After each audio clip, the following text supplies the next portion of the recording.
আসসালামু আলাইকুম সম্মানিত দর্শক ও শ্রোতাবৃন্দ, আপনাদেরকে স্বাগত জানাচ্ছি এখনকার আলোচনায়। এখন যে বিষয়টি নিয়ে আপনাদের সামনে আলোচনা করব তার শিরোনাম হচ্ছে ঐক্যবদ্ধ বাংলাদেশের মুখোমুখি ভারত। আপনারা জানেন, সম্প্রতি একদিনের সফরে নতুন বাংলাদেশ দেখে গেছেন ভারতের পররাষ্ট্র সচিব বিক্রম মিশ্রি।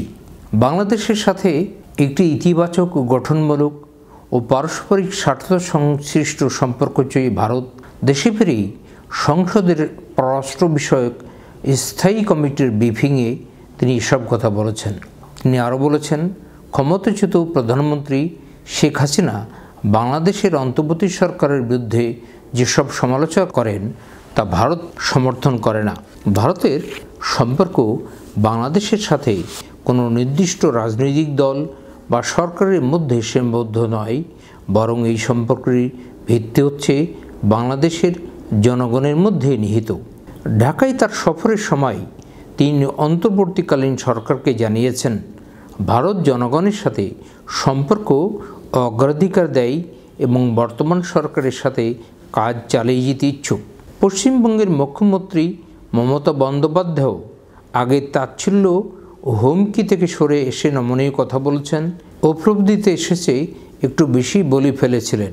আর তার একসময় সহচর বিজেপিতে পল্টি দেওয়া শুভেন্দু কখন কি বলতে গিয়ে কী খেয়ে ফেলেন তা আমলে নেওয়ার মতো নয়।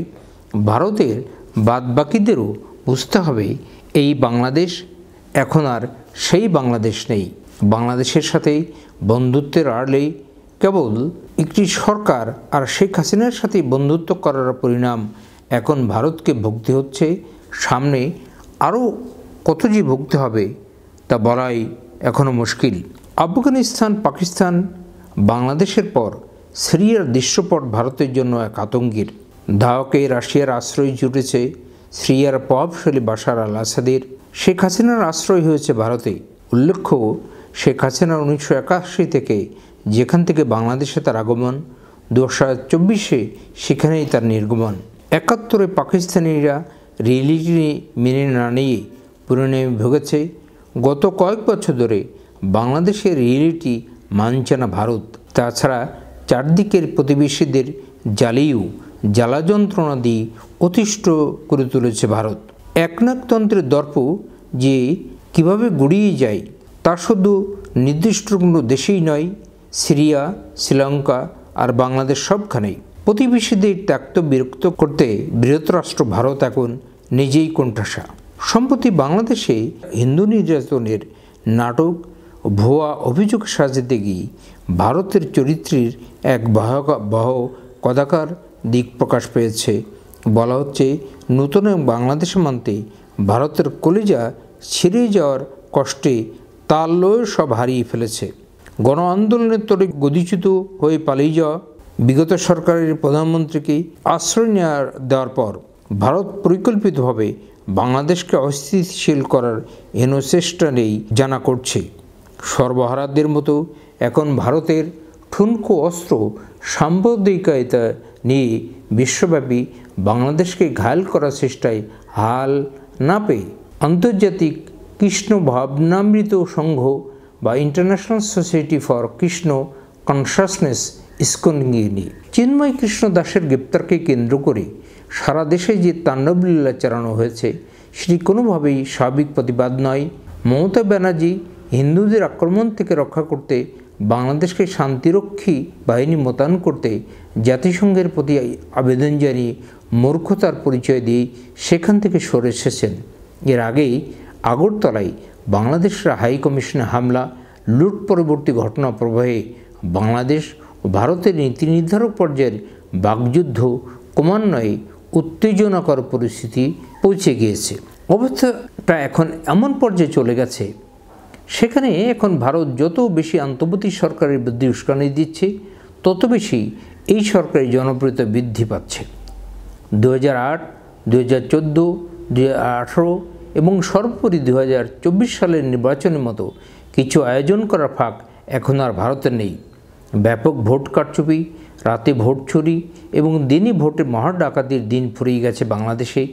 ভারতের হিন্দুত্ববাদী গদি মিডিয়ার অপপ্রচার চালিয়ে কিছু ঘটিয়ে ফেলবে সেই চান্সও আর নেই। কতদিন আর মিথ্যা যুদ্ধ চালাবে ভারত? বাংলাদেশ এখন প্রকাশ্যে ভারতের আধিপত্যবাদী শক্তির পক্ষে কথা বলার লোক খুঁজে পাওয়া যাচ্ছে না। কি এখন কঠিন বিপদে পড়েছে ভারত? আফগানিস্তান, বাংলাদেশ ও সিরিয়ার ঘটনাবলী ভারতকে হতবাক করে দিয়েছে। তার মিত্র রাশিয়ার দুরবস্থার অর্থই হলো ভারতের করুণ পরিণতি। অতীতে রাশিয়ার শক্তির উপর নির্ভর করে যুক্তরাষ্ট্রের সাথে ভারত যেভাবে দর কষাকষি করত, সে অবস্থার এখন পরিবর্তন হতে যাচ্ছে। অতি দ্রুত ভারতকে হিন্দু জাতীয়তাবাদী রাজনীতি বাদ দিয়ে গণতান্ত্রিক ভারত নির্মাণের দিকে যেতে হবে। ভারত বিগত সরকারি পুতুল হিসেবে ব্যবহার করে বাংলাদেশকে 15.5 বছর ধরে খাঁচার মধ্যে বন্দী করে রেখেছিল, কিন্তু গত 5 আগস্টের বিপ্লবের মাধ্যমে বিগত সরকারের পতনের পর দিশেহারা হয়ে পড়েছে ভারত তথা নয়াদিল্লি। একটির পর একটি বাংলাদেশ বিরোধী কর্মকাণ্ডে সরাসরি মদত দিচ্ছে ভারত ও তার গণমাধ্যম। এ নিয়ে ঢাকা ও দিল্লির মধ্যে এখন চরম উত্তেজনা চলছে।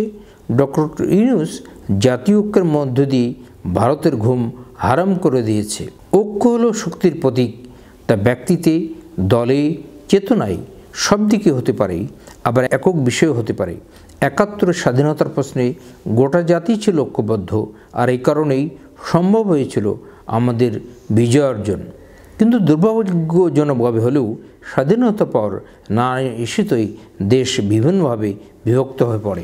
সম্মানিত সুধীবৃন্দ, আমি এতক্ষণ যে বিষয় নিয়ে আলোচনা করছিলাম, ঐক্যবদ্ধ বাংলাদেশের মুখোমুখি ভারত। আপনারা সবাই জানেন যে 5ই আগস্ট ছাত্র জনতার গণ বিপ্লব সংগঠিত হওয়ার পর ভারত বিষয়টি কোনোভাবেই মেনে নিতে পারেনি এবং ডক্টর ইউনূস ক্ষমতা গ্রহণের পর থেকে কন্টিনিউয়াস ভারত বাংলাদেশের বিরুদ্ধে বলেই যাচ্ছিল। এবং ভারতের মিডিয়াগুলো, বিশেষ করে পশ্চিমবঙ্গের মিডিয়া এবং ভারতের অন্যান্য মিডিয়াও বাংলাদেশে সংখ্যালঘুরা অর্থাৎ হিন্দুরা নির্যাতিত হচ্ছে এই বিষয়ে কন্টিনিউয়াস তারা মিথ্যা প্রপাগান্ডা ভারতে ছড়িয়েছে এবং সারা বিশ্বের ভিতরেও ছড়ানোর চেষ্টা করেছে। কিন্তু ফলশ্রুতিতে তার ফলাফল ভারতের জন্যই ভালো হয়নি। আপনারা সবাই জানেন যে ভারতের প্রতিবেশী অন্যান্য দেশ, বিশেষ করে নেপাল, ভুটান, মালদ্বীপ, শ্রীলঙ্কা এবং পাকিস্তান, কারোর সাথে ভারতের সম্পর্ক ভালো না।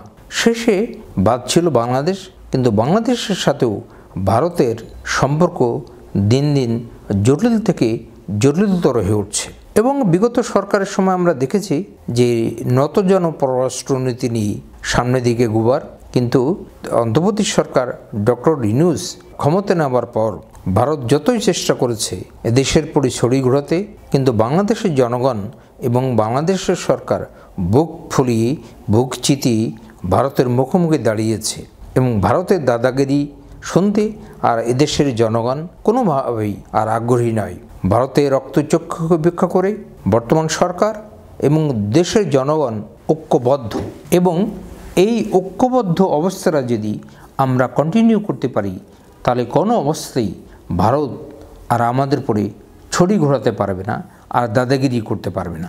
সম্মানিত সুধীবৃন্দ, আমরা যে বিষয়টি নিয়ে শুরু করেছিলাম, ঐক্যবদ্ধ বাংলাদেশের মুখোমুখি ভারত, এ বিষয়ে বিস্তৃত আরও আলোচনা করা যেত, কিন্তু আলোচনাটা দীর্ঘায়িত হয়ে যাবে বিধায় আমার আলোচনাটাই এখানেই শেষ করছি। আপনাদেরকে অসংখ্য ধন্যবাদ।